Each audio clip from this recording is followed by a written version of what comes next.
So I'm going to use 2 mics and we're going to turn them up really high.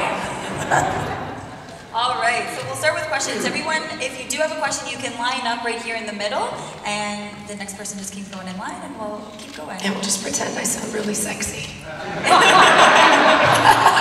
Okay. All right, so bad choice of timing for the day, but you have a beautiful singing voice. Not singing today. Right. So I wanted to ask, what was it like singing with Robert Picardo?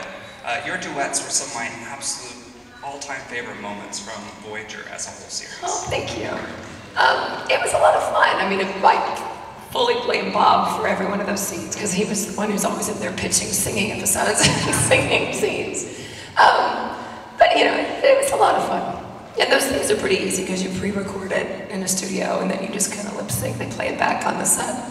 So it tends to be a little easier than if you're just singing it live. Who's next? Hi there. Hi. I'm going to read it. Hello, thank you for coming and taking part of this weekend. Your dedication to your fans is greatly appreciated. I would like to know, what is your favorite memory from filming Star Trek Voyager, either on set or off set? My favorite memory? Wow.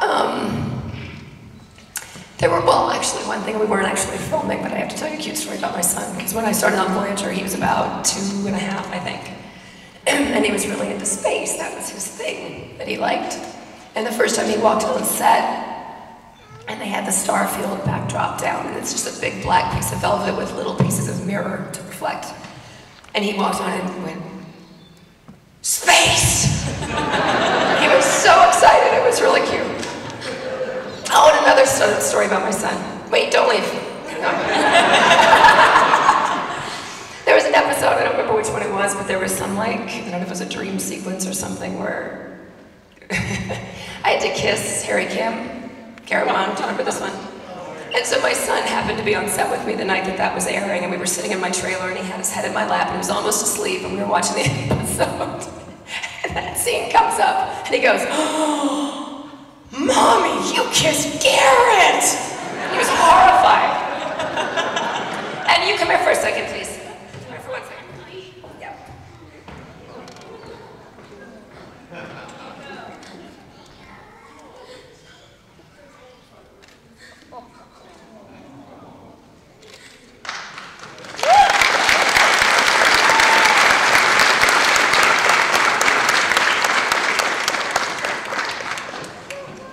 All right, who's next? And I totally get it, because I've been that person too, believe me. Hi. Hi. Wow. Wow. Yeah. Sorry, I love Voyager, and I've grown up watching Star Trek forever. And my question was just, what was it like playing Seven and her journey to rediscover what it is to be human? That was the best part about this character, because, you know, as an actor, that's what you look for, is the growth of a character, their arc of their storyline. And you can't really get a bigger arc than starting out not human and becoming human. So, it was a lot of fun. It was challenging. It was fun. Those were some of my favorite episodes, were the ones where she was really sort of exploring her humanity.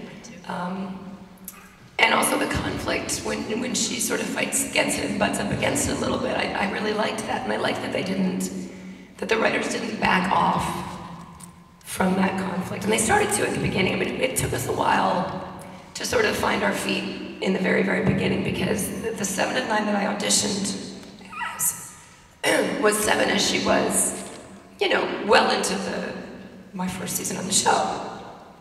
And so when the script comes out and she's Borg, and I'd never seen any of this, they gave me, when I got that role, they gave me a copy of First Contact to watch, and then told me to ignore it because I'm not as free as the Borg Queen and I'm not a typical drone. So they don't want just pure automaton, and they were making something new. I was like, okay. And they gave me the cutest episode of Next Gen and said, okay, ignore that, you're not doing that either. I was like, okay. So all I had seen besides the Queen is that Borg don't talk. So my first script comes out, and I'm walking and talking all over the damn place. I was like, what the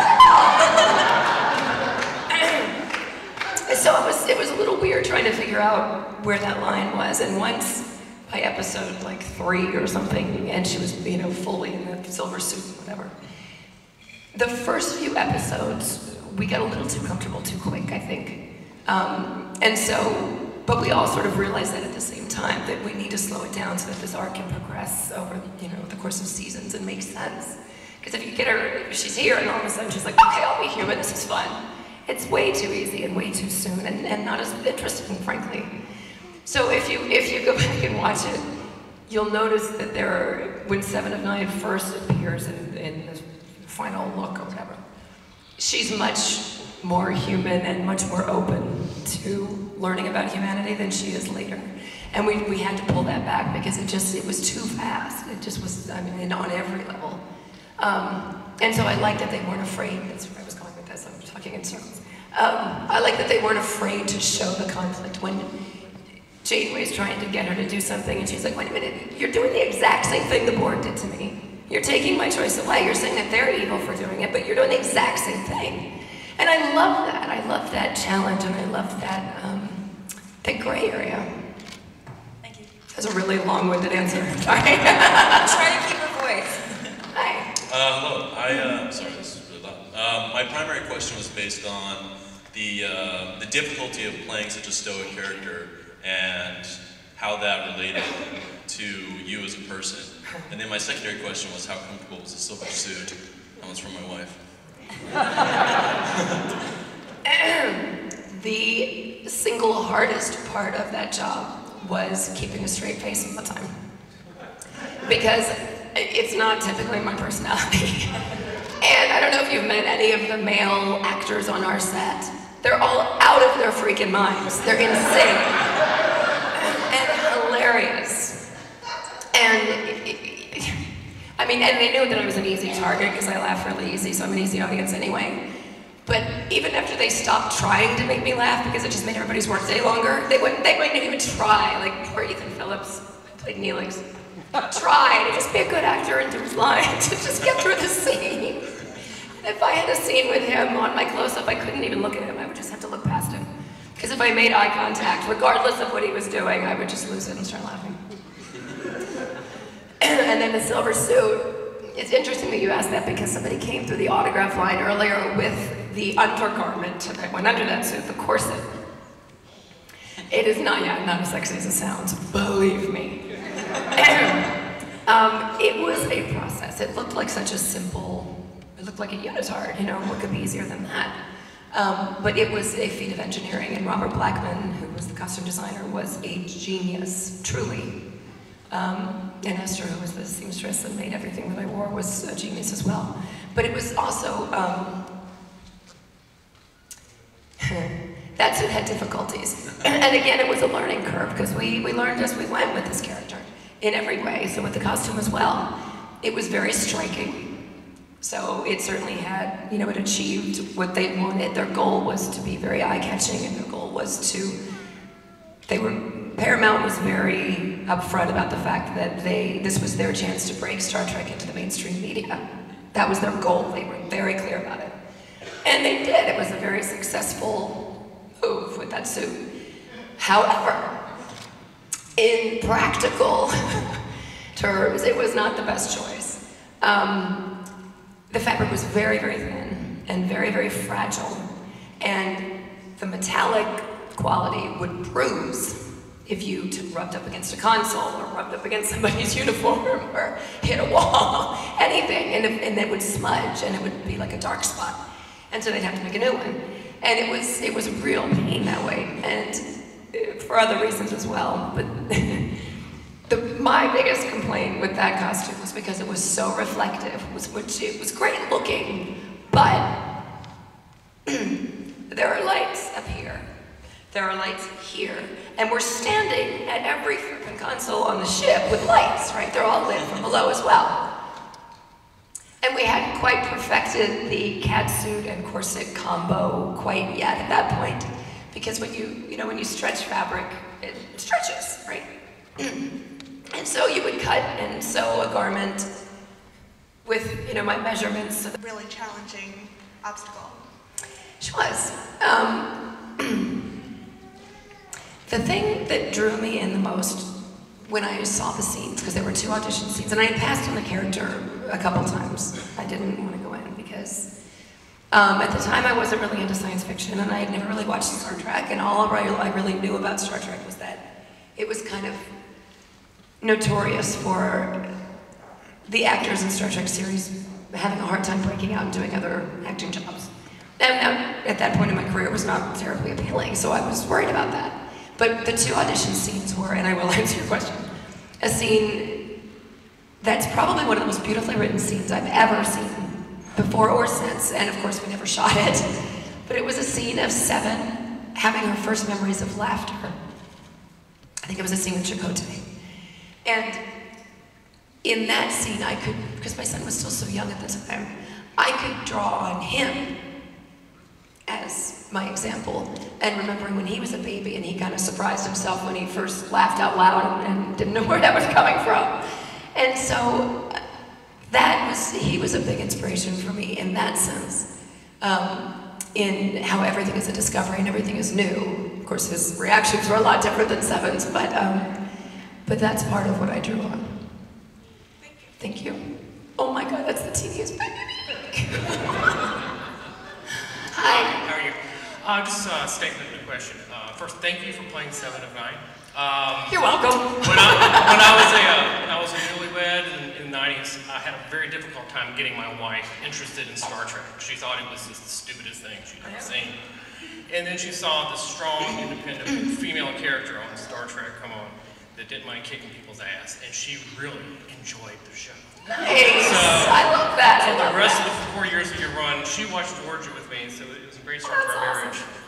Awesome. My question is, at this point in your career, if Paramount came to you and wanted to revise the bring the character back in some television show or in a cinema or in a movie capacity, would you consider it, or is that something you just really don't want to do? Yeah, I mean, I'd consider it, but it depended. There would have to be a reason for her to be there. Do you know what I mean? It would have to make sense. Because, for example, when Voyager ended, and I was so relieved and so lucky that I got on a David Kelly show right off, Boston Public. So I had just started shooting Boston Public, and they had started shooting, what was the movie they did then? Was it Nemesis, I think? And so the head, at the time, the head of Paramount, called Rick Berman and said, put Jeri Ryan in the movie, because it was a popular character, and so they thought, okay, let's do that. So Rick called me, and he was like, hey, you want to be in the movie? And I was like, as 7? And he said, yeah. And I was like, why would 7 be in this movie? And I think the original plan was they were going to replace a character and just stick 7 in. And it made absolutely no sense to me. I said, okay, 7 has never met any of these people. She's never worked with that crew. Why suddenly, it just wouldn't make any sense story-wise to just throw her in there. And so I said, no, I don't want to do that. And he goes, okay, well, how about you just do a cameo? You could appear at the wedding. You could be one of the guests at the wedding. I was like, what? I don't know them. I certainly wouldn't be at their wedding. So I think actually Jane Wenger, was it Jane Wenger that did a cameo? But I was like, it just made no sense. And so if there was an actual legitimate story reason why the character could be there, then it could be something to look at. But there would have to be a really good reason. I just was curious if you were interested in just staying in the genre, or if you're kind of... Oh, I have no problem with the genre. I'd love to get back into the genre. I think it's a lot of fun. I love it. And now, my daughter, I've sort of become a science fiction fan with my daughter because, Alex, my son, was into it when he was growing up, and I was like, oh, it's science fiction, I don't watch that. So I never really watched it with him, and I was also on set a lot. But so when my daughter got a little older, he was very excited to start introducing his little sister to Star Wars, for example, is what we started with. And she loves it. Loves it. And she hasn't gotten into Star Trek yet, but she'll get there, I'm sure. But so I started watching it through her eyes, and I became a fan, and so it's really fun. So I would love to get back into the genre because she'd be thrilled. She'd have a ball. Thank you. Thank you. Hi there. Hi, how are you? Good, how are you? Fabulous. That's not my question. Damn! That's a short question. Yeah, right. So first off, the voice sounds fine. Don't even sweat it. Second, Harry Kim, man, way over Chakotay. Like, just personally, like, I so felt for that dude. He wanted to do so bad. Hey, oh God. Seven would have chewed him up. He would never have handled Seven. Or there's no way. So, real question though. Role reversal though. You've talked about like the motherly aspects of you and the kids and all that kind of stuff. But how did your relationship with Janeway evolve? And was that one of your more favorite kind of interpersonal connections that you were making? Character-wise? Yeah, definitely. And I mean, and that's what it became. It was very adversarial in the beginning because, as I said, again, that gray area, she's saying that the Borg, is evil for taking her choice away and forcing her to be a Borg. But Janeway did the exact same thing to Seven. She took her choice away and forced her to become an individual against her will. And so it was very adversarial. And I love that. I love the scenes where we got to butt heads. But it became a very sort of mother-daughter kind of relationship. Which I think got even more interesting in the episodes when they brought the Borg Queen back, especially the first one because it was Susanna Thompson playing the Borg Queen as opposed to Alice Creed, who's also amazing.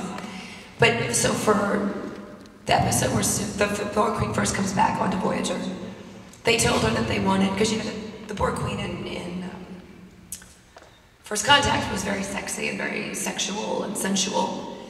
And they told her they wanted her maternal because that's how she's seducing Seven to come back into the collective. And so you got the two maternal figures. And I loved that. I thought that was a really kind of cool dichotomy. That's awesome. Thank you. Thank you. Did I even answer your question? More or less. Okay. It was good. So we have about 15 minutes left, so whoever's in line right now, we're going to stay with that. Okay. Hi. Hi, thanks for coming to Dallas. Thank you. You said earlier that the guys on the set of Voyager were crazy. I just wanted to know some of the things they did to make you laugh. Oh my God, these guys. The constant farting and fart contests and... Oh, come on. I mean, they're like 12-year-old boys. Oh, they were the worst. They were the worst. But I love them. I love all those guys. But the single funniest thing and I can still picture them, it was first of all, if there were any scenes where the entire cast got together, the poor director, you just feel for them because it was complete chaos. They lost any semblance of control over the set. And it was one of those scenes where everybody was together, and I think it might have been when we introduced the new set, the Astrometrics Lab, right? And I just remember the guys doing their Michael Flatley Lord of the Dance impersonation and dancing around. Oh my God, these guys are out of their minds. That was a favorite of theirs, is the Michael Flatley. They were hilarious. Very cute. Wow. Well, don't you? Do you not get Michael Flatley Lord of the Dance? You can't visualize this, guys. It was hilarious. Hi. He had to be there, yes. Hello, Jeri. How are you? Hi, good, how are you? When you woke up that morning to do your first shoot,